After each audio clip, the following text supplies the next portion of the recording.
veidi ir tāmes darba posmi, darba veidi. Lai pievienot jaunu, mēs rakstam nosaukumu, pirms tam pārliecinamies, ka tāds jau neeksistē, un cenšamies nerakstīt līdzīgus, piemēram, logi un durvis, vai ne? Logi, durvis, tas būs viens tas pats.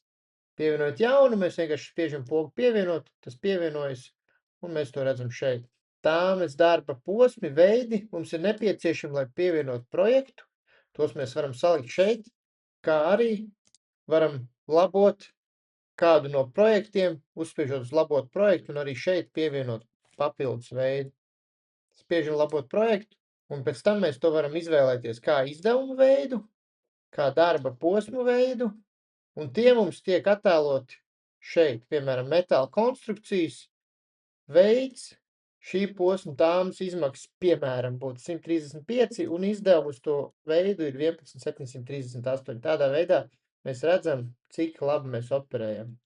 Un veidi mums ir arī tabulā, kur mēs redzam visu pārskatu par katru posmu, cik tālu tas ir izdarīts un attiecīgi, cik ir iztērēts uz katru posmu.